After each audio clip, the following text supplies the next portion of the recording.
I'll cover all the basics in this video with you so you don't make the same mistakes that we did. How do you bring your stuff to El Salvador or potentially anywhere else in Latin America? These tips could probably be useful for any country in this region. There are many ways to bring your things into El Salvador. First is the easiest one. It's the airline. When we were looking to come to El Salvador, we were thinking about getting 2 extra checked bags. Now we flew with Avianca, and Avianca had a 3 checked bag limit. We did do 1 extra checked bag, so we each had 2 checked bags, but we could have done 3. And if you only had that much to bring, our family is 5 people, that's 15 big checked bags, plus the carry-on. Now, 3 of our carry-ons were cats, but I mean, if you're not bringing all the cats, maybe you have 5 carry-ons and you could potentially have 15 bags if you have a family of 5 like ours. And that may be enough for what you need to bring to start over in a new country, because again, they told us to sell everything and just start over in this new country. Now, there are many things you cannot bring on airplanes, especially with the checked bags in the hold of the plane. And in particular, batteries is a big item. So be very careful with what you're trying to bring. We wanted to bring power tools, and then the batteries, I think it was max 2 batteries per bag, and they think they had to be an individual, like a Ziploc bag, so they couldn't touch each other. There are lots of different rules and restrictions that airlines have about what you can and cannot bring. And we looked at the battery policy with Avianca for our power tools, drones, cameras, and a robot vacuum. Now, we reviewed that policy in particular for the robot vacuum because that was going to be in the checked bag.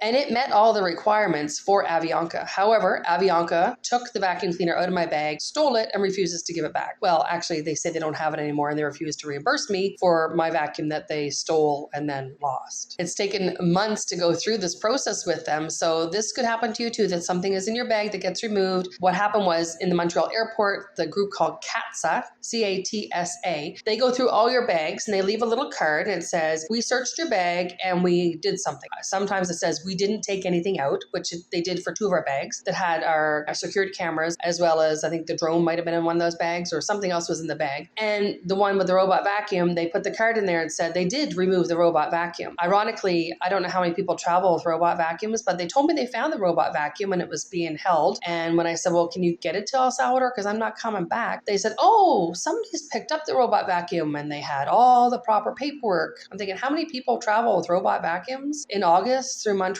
I don't know. I feel like they gave my robot vacuum away and refused to admit it, so I lost my beloved robot vacuum. Focus, Charity, focus. We're on a different video right now, right? Now, I watched a couple of YouTubers that moved to different places, Mexico, Nicaragua, Costa Rica. One couple that moved to Nicaragua actually had these very large black totes with the yellow lids like you get at Costco that you kind of zip tie down. They use that to travel to Nicaragua, and they, I think, flew into Mexico first, and they had to go through customs there and then out to Nicaragua after that. So if your airline allows that, that may be another way to bring some bigger things that don't necessarily fit in a suitcase